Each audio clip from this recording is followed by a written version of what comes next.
మోహన్ బాబు మొత్తం ఆస్తులు ఇవే.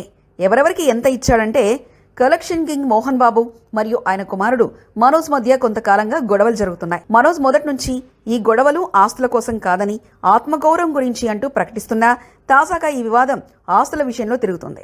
దీంతో మోహన్ బాబుకు ఎంత ఆస్తులు ఉన్నాయో వాటిని ఆయన తన ముగ్గురు పిల్లలలో ఎవరెవరికి ఎంత ఇవ్వడమో అనే చర్చ తెరమీదకొచ్చింది. మోహన్ బాబుకు హైదరాబాద్ నగరంలో పలు ఫ్లాట్లు, ఫిలిం నగర్ మెయిన్ రోడ్డుపై ఒక ఇల్లు, జల్పల్లి ఫామ్ హౌస్, సొంతూరులో ఇల్లు, వ్యవసాయ భూములు, అలాగే సినీ పరిశ్రమకు సంబంధించిన కొన్ని సంస్థలున్నాయి.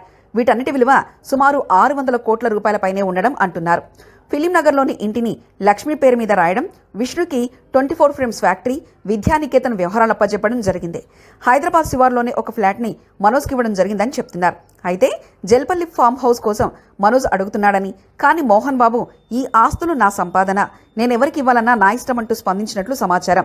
ఇక విష్ణుకు శ్రీ విద్యానికేతన్ను పూర్తిగా అప్పగించిన తర్వాత విద్యానికేతన్ సీఈఓ వినయ్ మనోజ్ను లెక్క చేయడం లేదని, ఈ విషయంలో కూడా మనోజ్ హర్ట్ అయి గొడవ జరిగినట్లు వార్తలొస్తున్నాయి.